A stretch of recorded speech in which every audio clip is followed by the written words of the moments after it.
Okay.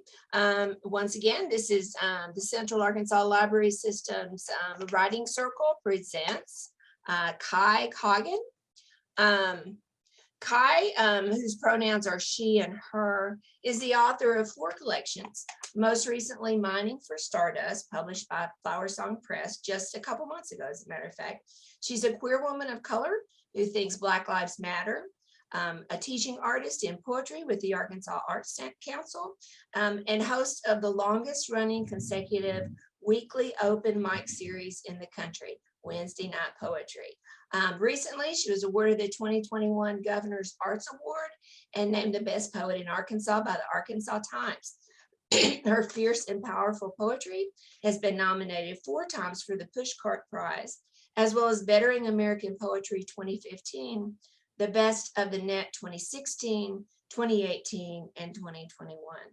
Her poems have appeared in Poetry, Cultural Weekly, Solstice, Bellevue Literary Review, and many other journals. She lives with her wife in Hot Springs National Park, Arkansas. When Kai is finished with her reading, she'll take some questions, and I'll go ahead and put a link in the chat so that you can order her book and get to her webpage. So without any further ado, I'd like to introduce Kai Coggin. Welcome, Kai. Thank you so much, Deb, for inviting me to be here with the Central Arkansas Library System. I so wish that we could all be together in person today, spending time sitting around a table or just convening, in our tangible bodies, but we are still neck deep in this pandemic. So thank you to those of you that are out there in the audience, in this Zoom audience with me, for taking the time out of your rainy Saturday to listen to some poetry. So as Deb said, I live in Hot Springs National Park. I just published my book. It was just published by Flower Song Press on November 11th, 2021. And it's a journey that started on the very first day of lockdown in 2020. The first poem in the book was written on that very first day. And so that's where I'm going to start, at the very beginning. And it sort of takes the reader through this collective season of trauma that we all lived through. Some of us didn't live through it. We are still trying to survive through it, but 2020 was definitely a hard year for all of us. And as a poet, as someone who uses my voice to write about everything that's going on, who writes about social injustice, who writes about love, who writes about nature, this year was especially poignant, especially difficult, but it was something that I had to do. Deb mentioned that I host Wednesday Night Poetry, and it happens here in Hot Springs National Park. And it's the longest running consecutive weekly open mic series in the country, as she said. And we've never missed a single week in 1,719 weeks in a row. And when the pandemic hit, that streak had to continue. So I moved it from our little coffee shop during lockdown and put it online. I put a call out to poets to send me poems. And every week we survived together on Facebook, writing poems about everything that was going on. That's kind of how this book came to be. The first poem was that first Wednesday of lockdown that I had something to share. And it's called A Poet's Balcony Aria in the Apocalypse.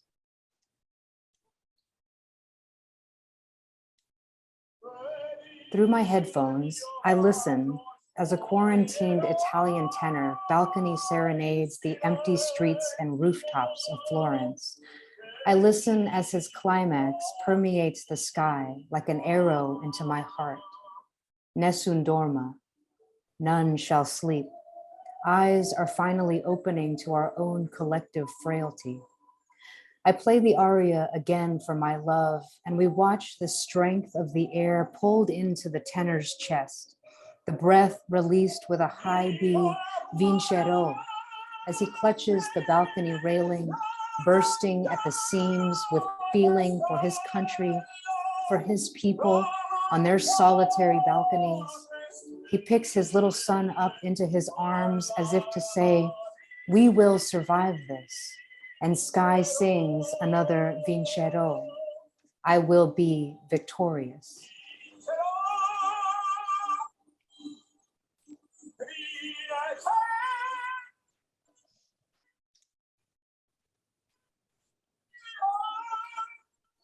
My wife and I weep for the beauty. I call her my wife in this poem because there is no one else I would rather spend the end of the world with. And without saying it, we weep for this tragedy as well.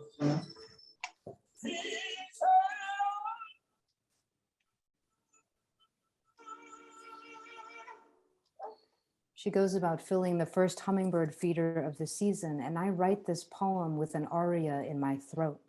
This blank page balcony, hoping the words will come, something with meaning from this meaning lost time. What shall we sing from our balconies and fire escapes as we walk day by day into this unfolding apocalypse?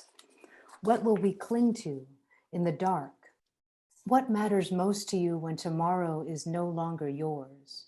My Facebook feed is fearful and frenetic, oversharing of resources and lessons and links as we desperately try to connect and hold on to one another, like we are all throwing each other life rafts, but our country is a sinking ship and the ocean is already in our lungs. My love comes in from outside. She collects bright apples from the bowl and peels them to make a pie. The sun has finally started to shine after 10 solid days of rain. The cardinals and bluebirds trade arias of their own. I tell her the wild boar are running the vacant streets of Italy. The swans and dolphins again swim the canals in Venice. The water is so clear, schools of fish can be seen all the way to the bottom. And the people have no living memory of ever seeing this before. Eyes are finally opening to Earth's humanless harmony. She tells me the pollution over China is almost disappearing. Satellites in space are noticing the clarity of our skies. And I think of what the Earth must be feeling through all of this. What deep breath she must be taking as we are all holed away inside. I wonder what few American wonders will flourish if we all heed the calls for quarantine and quiet our capitalism for a few months to let nature reconvene. Will the subway trains whir a song of ghosts? Will the Grand Canyon become an exhale? Will our rivers and streams remember their dreams? Will wildflowers run for Congress? Will our mountains remind us how to stand up for each other? Will decency bloom through the untrodden sidewalk cracks of our city? Will this finally remind us of our collective humanity? Be still, be quiet, be solitary and slow, be attentive and listen. In a couple of weeks, we will wear Italian shoes. They walked this unknown first, and we surely will follow in our losses, in our fears, and in our hopes that we will survive this. Our collective American bravado will be cut down at the knees, and millions will wish they had only listened to the pleas to stay inside, to be alone, together. I wonder in the weeks to come, what will return to our land? What new suns will rise over our beaten fields? Let the crops grow wild with no one to tend them.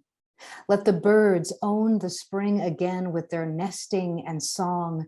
Let us humans acknowledge all that we have done wrong.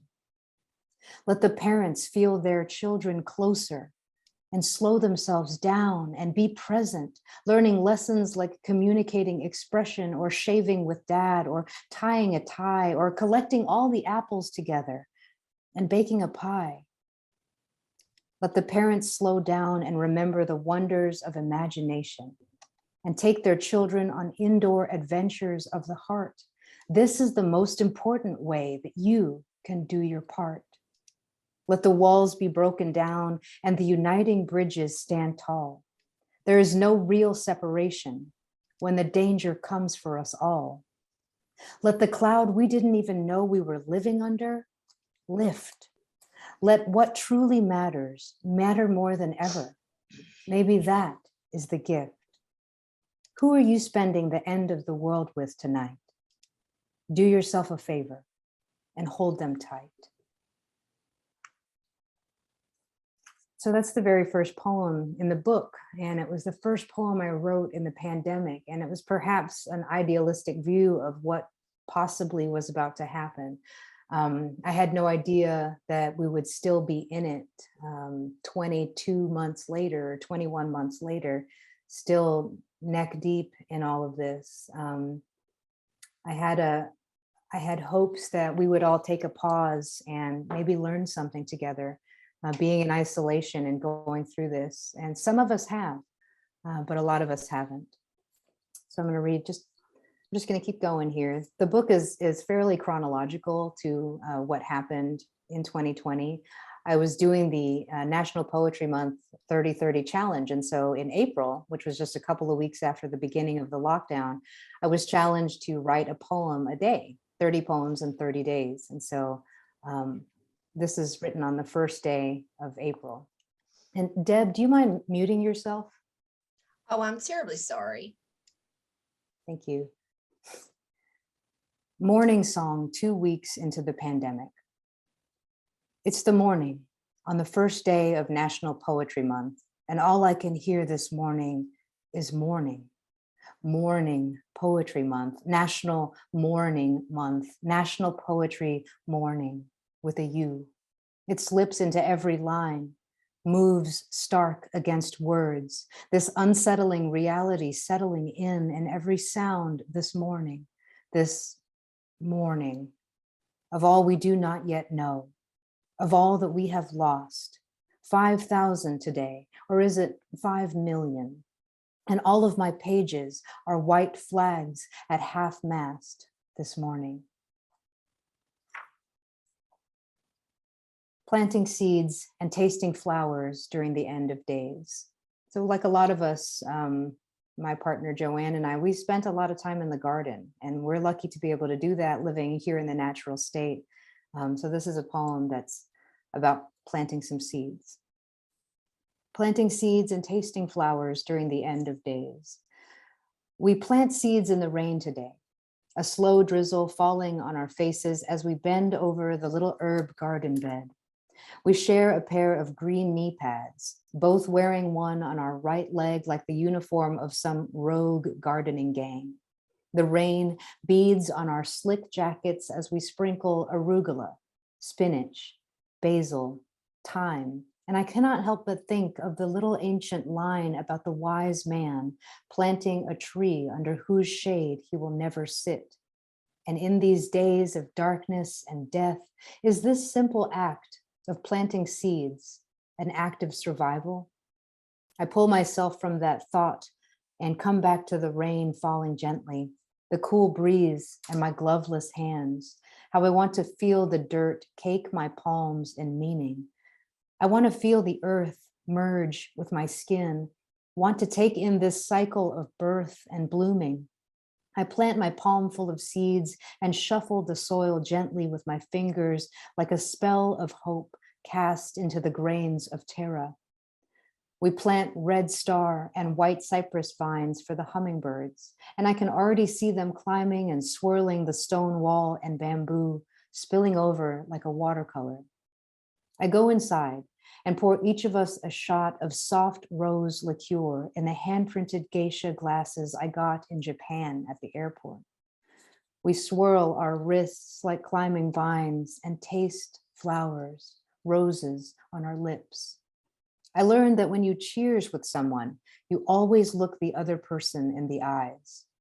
Her eyes are so blue out here, like a new day against the gray.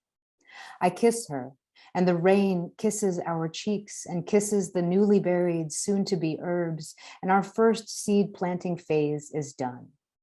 Sun.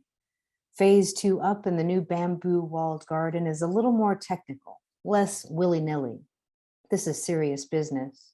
She has mapped out an intricate color-coded seed distribution model, studied the antagonists of beets and Russian pickling cucumber, charted out the friendliest neighbors for dragon carrots and radish, and we make the map to scale with our hands and hearts in the dirt. She handles the climbers, trellis training them even as embryo, the snow peas, the empress, and sultan green crescent beans. And who knew that these tiny things could be so majestically named? What if we all knew our majesty at such an early age? What if we all knew before rooting who would flourish next to us and who would leave us broken? Garden philosophy. I plunge my finger into the soil in precise but artistic regions, following, of course, the meticulous color mapping, and drop the little dreams of harvest into their respective holes. The prize bok choy and black beauty zucchini, the long cucumbers, rainbow chard, and celery. And I have never planted seeds like this, in a garden like this. And I will just add this to the infinite list of moments of beauty she creates and cultivates with me. And we smile at each other as we push these little hopes into the earth. As she finishes up, I pick a handful of bright red bud blossoms and cup them in my soil-caked hand, the colors so profoundly pink against the dirt. We share their succulence and sour, literally tasting flowers. We water all that we have laid into the ground, hope for their breaking open and reaching for the sun, knowing this dark, dark year, we will not go hungry, whatever may come. Lazarus. It's Palm Sunday, a movable feast that has been moved inside, minus the palms, minus the hands, minus the peace. And I speak only in these fragmented psalms, but my palms ache to touch you. Bring my fingers to bless your cheekbones, sweep your eyes with supple thumbs, cradle your neck and pull you into me. Our passion play. I lay myself down at your holy feet. Bend my fronds under your weight. Lazarus me with your kiss. The lines of my hands shape words into worlds that want to blend with yours. Fortune tell a sense of longing and loss, and we are but islands of want. Around the world, palms are empty, in waiting, in desperation, in quiet prayered plea. We scrub and we scrub, soaping the hope we will not become casualty. And lately, this theme pervades all of my poetry. These hours, days, weeks, months in solitary.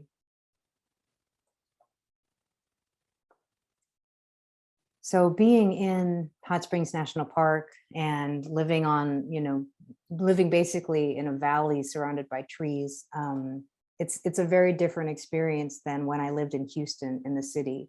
And I'm very thankful to be able to live here in the natural state, to have such beauty and nature and trees and birds and flowers around me as I try to grapple with the grief of the outside world, of what's going on all around us. And as a poet, that's, I'm pretty sensitive. And I write about this sometimes horrifying outer world, but to be in that inner world, that sort of sanctuary, means a lot to me. And so this is called The Fox Comments on Proper Burial Procedure at 10,000 Dead Americans. I rake a path through the woods, change the energy of the land, move leaves and earth with the sweep of my hands, layers of seasons crunchy brown, the wet year before yellow decaying until I hit pure ground, dark dirt. Winding and curving the soft, wet forest in silence, one rake uncovers the sun-bleached bones of a quick fox. Years white fade blaring bone bright against the mud-colored floor. I see the shape of him, the movement, the grace of his fossilized grandeur, his delicate hind leg, maybe a shoulder, blading through the grass, vertebrae articulating something I haven't the words for yet. I pick up a tiny white backbone, hold its weightlessness in my palm, turn it in my fingers against the glint of fading day, and I remember the headlines out of New York City this morning. Contingency plan, 10 coffins for each trench, New York City Park. The words dignity and only temporary, flash in my eyes as light bounces off bones, and there is nowhere to bury all the bodies. There is nowhere to bury all the bodies. I think of the American shut-ins, balcony howling in unison each night into the open sky, to thank the essential workers, beating their pots and pans and hands together like the tribe vibration is returning to them. The thread is thicker than the threat that connects us all. My heart sets itself on fire, and I howl. I scream so loudly the birds explode from the trees and the mountains sing back to me. Ow! I lay the fox vertebrae back in line with the fox spine, leave him as whole as I found him, and cover his bones with the pure black earth. I hope our 10,000 dead countrymen receive the same dignity, wholeness, rest. Tendrils. I seem to be finding all of my poems in the garden. This isolation from people has me speaking in the language of leaves and leaving. This morning, I find my poem in the raveling snow peas, twisted up in their reaching, their climb and striving up the guiding trellis, all tendrils and swirl, all growing and beauty unfurling more and more each moment. The way I reach for you, more and more each moment, all wanting and ache unfurling, the way my gentle tendrils reach and ravel into the space between us.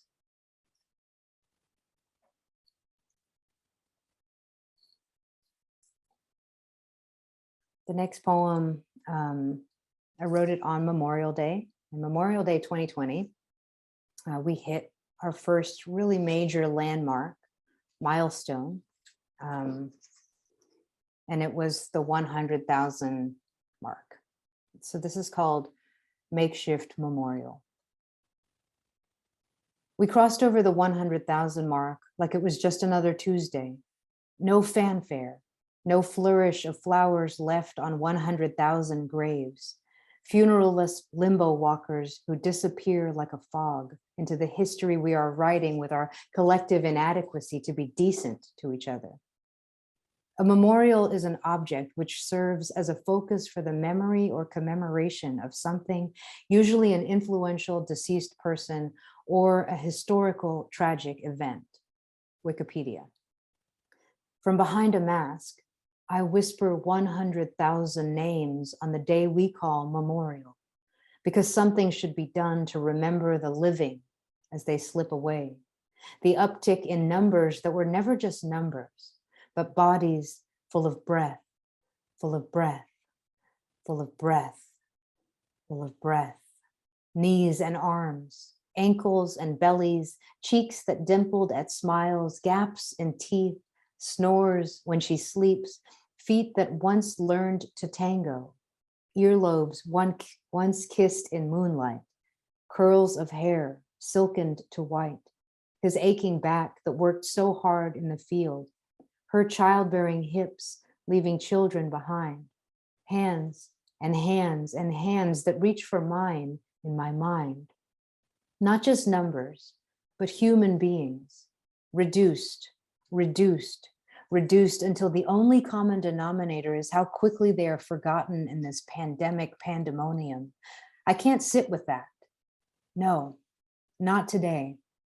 On Memorial Day, we remember those who fought for our country and died, but half of the country forgot those fighting in ICU beds just to stay alive. The collective death toll of our last 4 wars, and half of the country just doesn't want to quarantine anymore. 100,000 dead while America throws pool parties, beaches and boardwalks swarm with shoulder-to-shoulder crowds who dismiss the safety of the future for the party of now. Because this is America, land of the free, and don't tread on me, and nobody's going to tell me to wear a mask or get a vaccine. And all of those soldiers who died in all of those wars. I guess America can tell them it's too much to ask to protect one another and help slow the spread. So happy Memorial Day, 100,000 dead, a mass grave of indifference, red-capped rebels drinking their bleach cocktails, and they are here, banging on the door to my reverence to the lost, waving their AR-15s on the Capitol steps of this poem, and I breathe them out, and I breathe them out, and I breathe them out. I build a makeshift memorial in my heart for the lives that we have lost, photos and teddy bears and scraps of poems. I light 100,000 candles in the pit of my ribcage so that when I speak, only the light of them releases into the dark night of this country. I dance with their 100,000 ghosts. I lay their favorite flowers at all of their perfect feet. In the language of heart, I know their favorite flowers, and I lay a bright She Loves Me petal on each of their lips so they can breathe easy the ethers of beauty while they rise into becoming anew. We have to give them that grace, even just a thought, a well wish into the stars. We have to give them that grace. Tomorrow in America, a new story named George Floyd will take our focus, will move us into fury or collapse us into numbness. But today, I am a makeshift memorial, a mouth full of epitaphs, a funeral pyre, burning the sound of 100,000 names into the history of a country too quick to forget. So as I was writing that poem, I was watching the news and saw George Floyd get murdered by the hands of police. And thankfully, a year later now, justice has been, well, what we can hope is justice has been served. The real justice would be that it never happened, but it did. And so this book starts to follow that trail as well, and writes about the summer of protests. I'm going to share a love poem now. This is called Not Enough Words for Light. And it's the first time that my partner and I, Joanne, went camping. Not enough words for light. It's the first time we've ever gone camping. 12 years we have been roughing it in our own personal heaven on earth, home outside with all of our wild, but never like this, in a tent, with the night building fire quiet around us.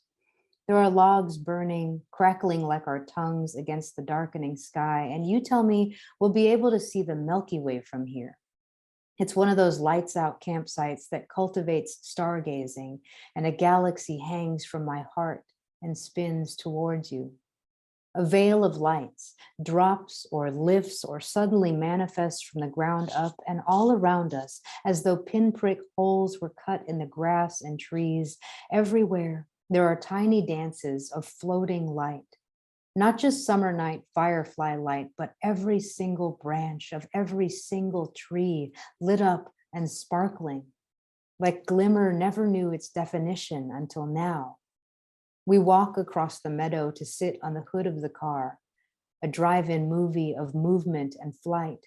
We face the wall of trees, and we chase the shooting flames of bioluminescent beings seeing each other, calling out with the sex of their colors, blinking their lust like a song into the breaking open night. Oh, to make light out of our bodies like this, just by breathing, chemicals reacting like this, like us. And how the light show becomes a blur because above the tree line, spread across the dome of night, are millions and millions of flickering stars, all shimmer and shine, speaking the same language as the fireflies, illumination rippling up and out in cosmic waves, a slow dance into the infinite, from grass to trees to glinting sky. And there are not enough words for light to embody this moment, not enough synonyms for shine to describe something this divine.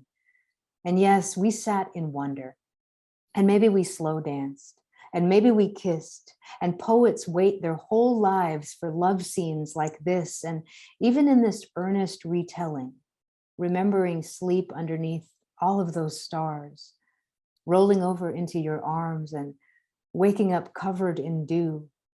My smile is the Milky Way you can see from here.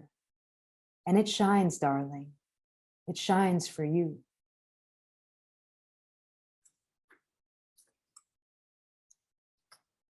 So this book is sprinkled with light. The concept of mining for stardust is looking for those images, those moments of light, those moments of love and beauty amidst all the darkness, amidst everything, the chaos, the pain, everything traumatic that we've been going through collectively as humanity, but still searching for hope, searching for light.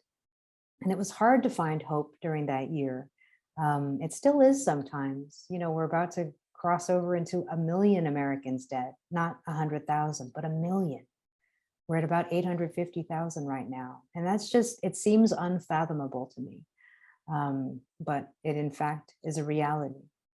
So I'm going to read a poem that I wrote at the beginning, like pretty much leading into the US presidential election. I consider myself a warrior poet. I write poems that are very political, that very much deal with social unrest and injustices. And even in my bio, it says, I'm a queer woman of color who thinks Black lives matter. And being a poet that's that outspoken, especially in a red state like Arkansas, is dangerous sometimes. But I believe much in my principles and in light and goodness. So I'm going to share a poem that is very political. And I wrote it right after the Republican National Convention when Trump held that convention at the White House. And that is the People's House. And I woke up the next morning and I was angry. And I wrote this poem. The division in our country has gotten worse, but it was very, very difficult to witness how much we were at odds with each other, Republicans versus Democrats, and just how much our ideologies and our humanity differed and what we thought was important, you know, the future of our children, the environment, justice, police reform, of course, battling COVID, all of these things we couldn't agree on, which is why we're still deeply in this position that we are today. But I had hope that the election would change that. And I feel that it did, in fact, tip the scales back on the side of light. But let me go ahead and read this poem. So this is before the US presidential election. This was my sword. This was the sword that I had in that fight. It's called This America. How much more can we take? It's a constant painful inundation to be alive in this America, as if I have detached myself from my country, as if I am removed from its borders, outsider trapped inside, warrior of light with nowhere to hide. How much more can we take? This America, its spacious skies choked with the ash of 1 million acres burning. Climate change deniers keep the fires raging higher, everything tinder, everything silver cinders and smoke, black out the sun with the arms of falling redwoods, ancients collapsing with the weight of humanity's collective disregard. How much more can we take? This America, its amber waves and waves of pain, every day a new horror, every day a new shame, another slashing of our human dignity by the hands of the heartless minority in stolen power, a regime that viciously stamps out American dreams and build walls of broken dreams and silenced screams, brandishes weapons of fear and hate and teens with AR-15s, turns our stars into swastikas in the bright of day. This is America, 2020, and I cannot look away. He turns the People's House, white, white, white, white, holds an authoritarian ego convention on the sacred steps with floodlights, blinding out the darkness he created as savior for the radical right. How much more can we take? This America, from sea to once shining sea. We are a sick country, quarantined, suffocating in a public health emergency, our passports no good for travel internationally because we have no handle on this ravaging disease. 300,000 will die before the end of the year, and the world laughs at our dictator-in-chief as he says, what a very good job he did, the very best job ever he did, better than any other country ever he did, better than humanly possible in every other superlative, the most robust testing, lie. It'll just disappear overnight, lie. China virus, China virus, China virus, racism. I provided the most ventilators and PPE, lie. Cases are going up because testing is going up, gaslighting. Maybe try drinking some bleach. Seriously? Hydroxychloroquine. Oh, please. I have the best vaccine. Lie. Children are virtually immune. Lie. And we send in the teachers to die for the economy. How much more can we take? This America, its purple mountain majesty turned bloody bruises, turned tear gas and rubber bullet blush, turned crush under the foot of police brutality's boot, knee on his pleading throat, George. Shot 7 times in the back in front of his children, Jacob. These men, these Black men, these Black fathers whose martyrdom is unfounded, unfound fathers lost to their existences, holes in their former lives, to teach us a lesson that keeps on repeating and repeating that you cannot be Black in this America and survive. You cannot be sleeping like Breonna Taylor and stay alive. Hashtags stitched up to the stars like barbed wire, and we have fenced ourselves in with all of our collective history and hate to look at each other in the face until each side screams for a civil war. And this is America. And I just can't take it anymore. I just can't take it anymore. Anyone with a heart in their chest, a pulse in their striving soul, a light inside that guides them can see us, all of us, spiraling out of control. How much more can we take? How do we save our principles? How do we build upon real foundations while there are monsters tearing at the roots?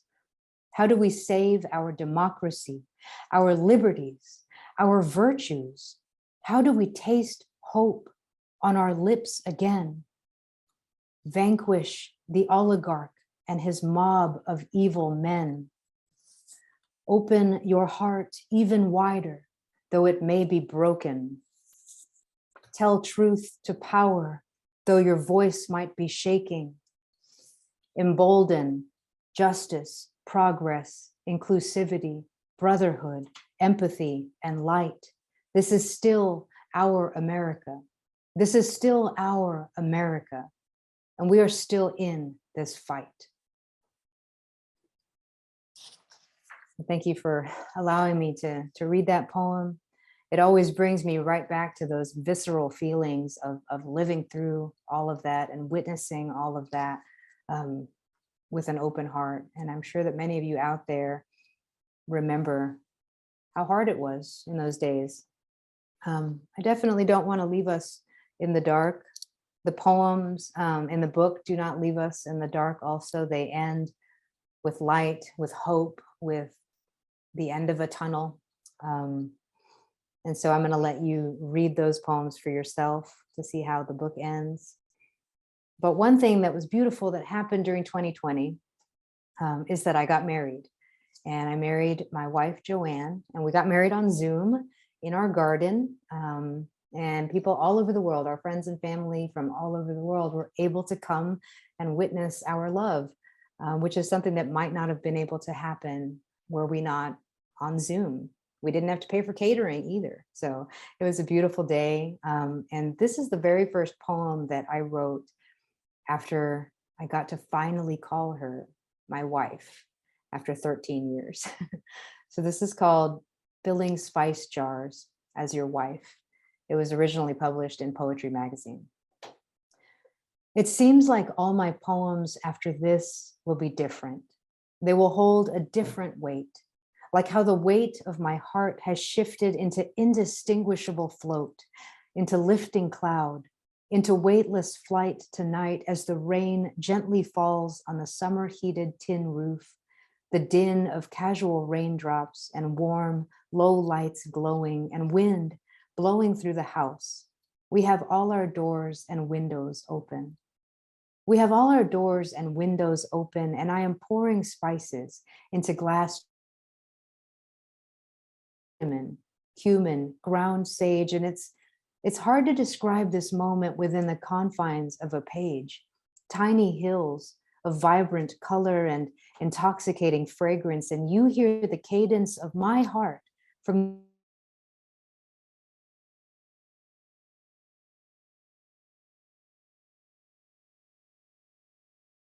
you match my colors to yours. I have all my doors and windows open to you. I have all my doors and windows open to you, and you have come all the way inside, sat down at the table of my deepest desires and lit a fire to warm us both. The wind blowing through the house, the rain gently giving way to turmeric sunrise. And you, darling, you are my wife. You are my wife. And it's like I have been waiting my whole life to say those words. And I feel held in a way I have never felt before, to look down at my fingers, dusted with ginger and thyme, and see the gold of my wedding band glint and shine in the warm, low light glow. I am yours, and you are mine. Promised on Zoom in our garden of giant zinnia and hummingbird vines, sung out in the morning song of bluebirds, this union that ripples love out to the world and infinities back into us again, love. In the fine powder of these spices, ground up essence of oregano and basil, I see our love in every atom suddenly, and every cell in me finally exhales. And perhaps that is the wind. Perhaps that is the wind blowing through the house, this release of eternal searching and finding you there, calling me your forever, naming me your always, to have and to hold, till death do we part and start all over again, looking only for each other's hearts, taking my life in your hands eternal, marrying me to the heavens, latching me to the star trail of your white dress in this orbital dance, this lift and spin, this knowing from within that all of my poems after this will be different because you are my wife. Thank you so much for listening, everybody. All of those poems are in Mining for Stardust. I'd be happy to sign a copy for you and mail it from my hands to yours if you just follow the link in the chat. And I'm here for questions if anybody has any. I really appreciate you giving me space to read poems and share time with you today.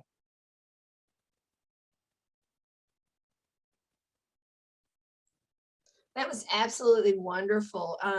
It was the most, I wasn't prepared to be transported back in time to that extent.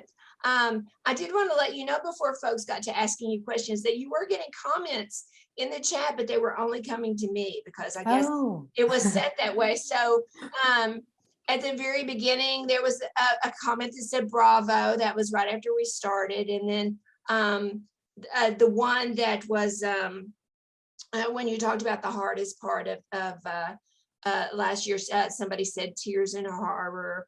And let's see, Bonnie Nichols says she wants more, that you are fantastic. So thank you, Bonnie. Yeah.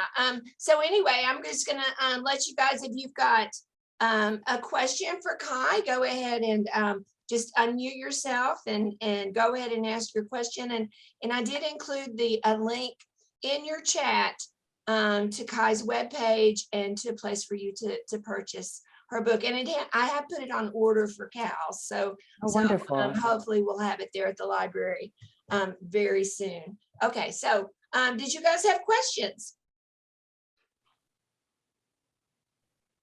Not everyone at once now. I have no question. This is Bonnie Nickel, and I just feel everything that you say, every word. You express everything so beautifully. I am so grateful for what you can do with horror and with love and with nature. And thank you.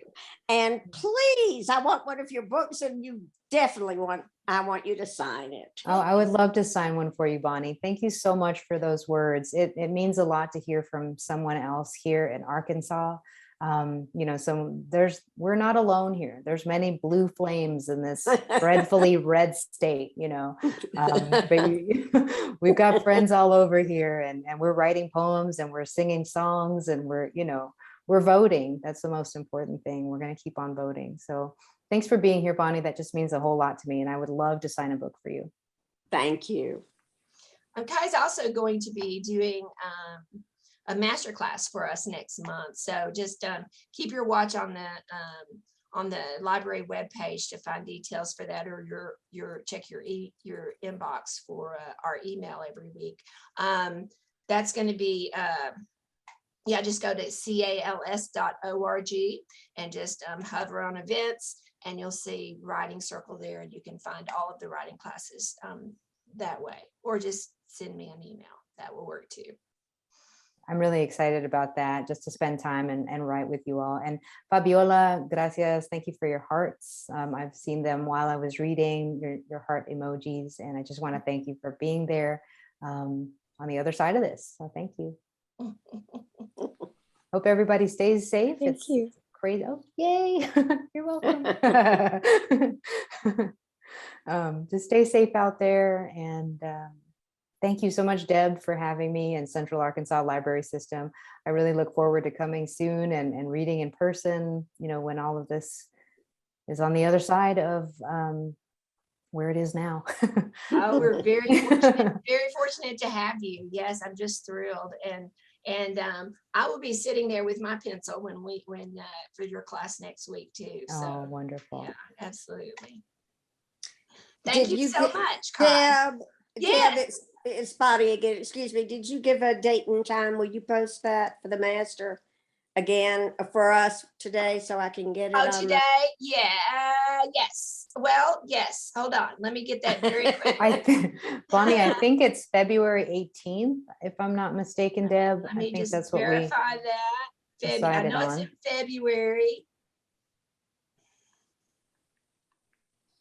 February 25th. Oh, okay. Oh, yeah. Is that right? Okay. Does that sound wrong, Kai? I have too many events that I can't keep track of them all.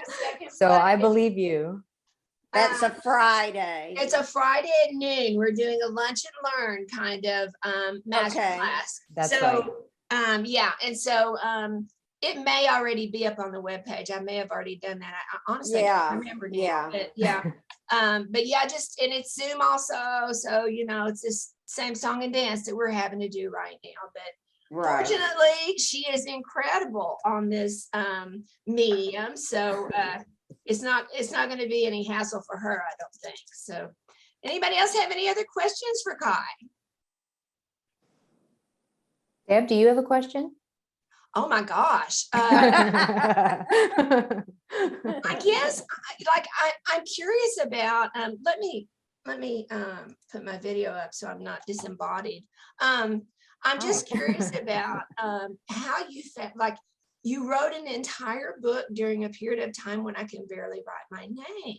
And I'm just so impressed by some artists who are able to go in and channel all of the emotional drama and the stuff that and put it on the page.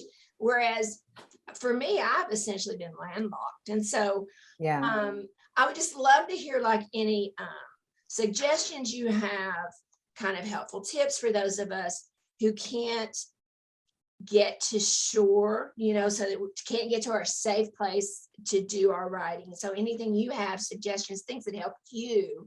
And I do understand that for many folks, that the writing of it is the thing that makes you feel better, right? But it's so when you're all tied up in knots, it's just so hard to get there. I know. So I just would like to hear anything you've got to say about that. Thank you for that question. Well, I think if I were just alone in the woods with my wife and just, hanging out and gritting and bearing it like all of us were, I don't know that I would have been able to produce this book, the poems in this book.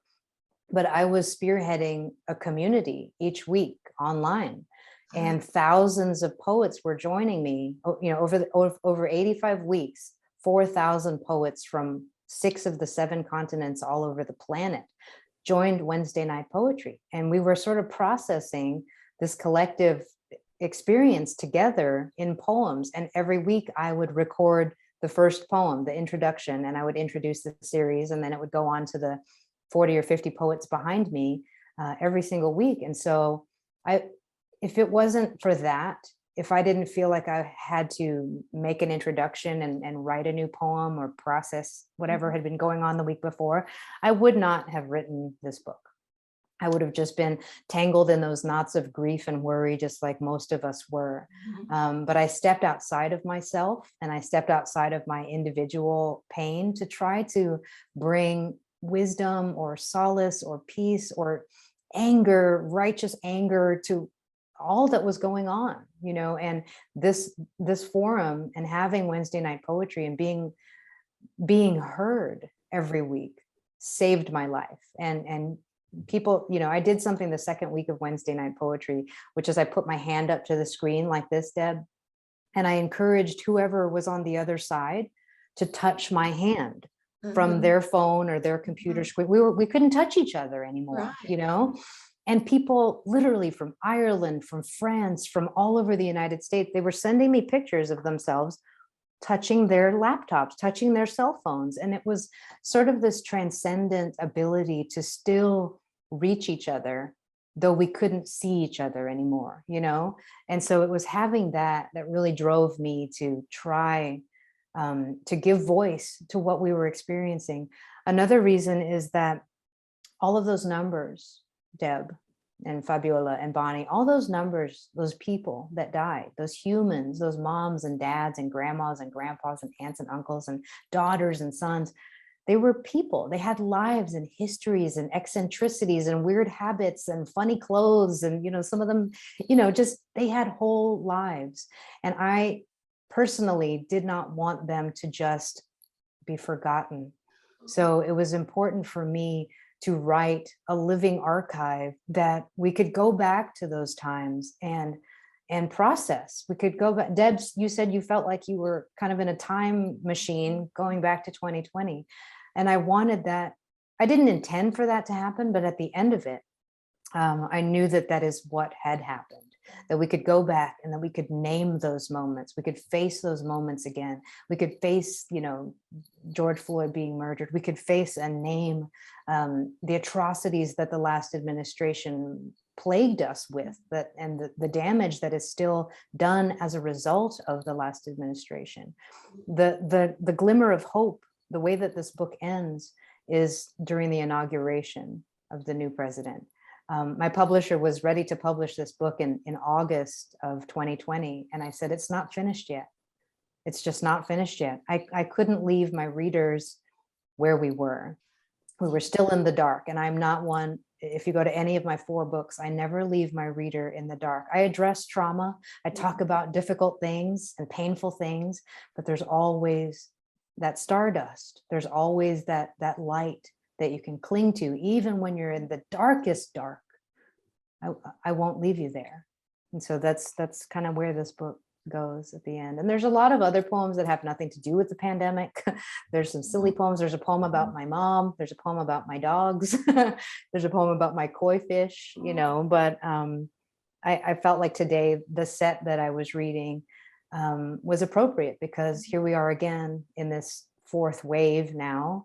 Schools shutting down, et cetera, et cetera. So I just wanted space, and thank you for being here and giving me that space to share those poems today. We're very, very happy that you were able to, and we're very happy that you were involved with that, that you're involved with the monthly reading, and that prompted you. It's weekly, every week. Weekly. I'm sorry. Yeah. Now, is that a closed meeting, or is that something that anyone can come to, or? anyone can come to it. Mhm. And it's on Facebook. It was on Facebook during the pandemic, and anyone can send me a poem. Just to my email address, which if you want, you can find on my website.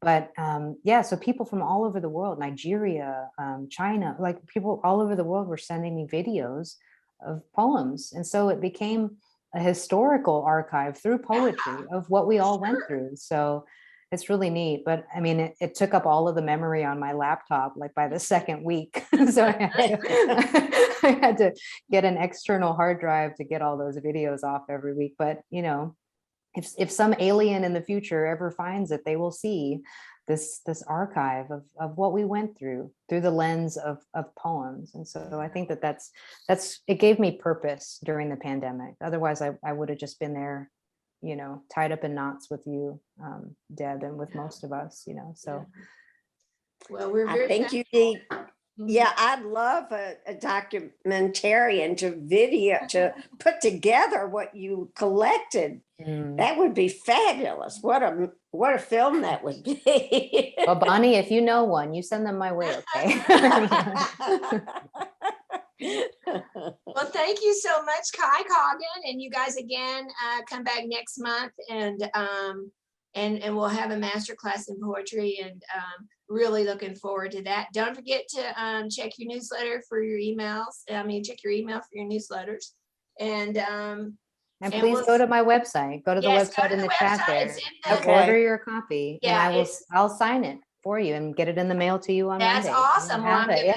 I'm gonna get mine too. So you guys, and that's there in the chat, and I'll go in and put it, I can send it to everybody who attended today, just so you don't have to worry about missing it. So I'll just send it to you by email, everyone who's enrolled today.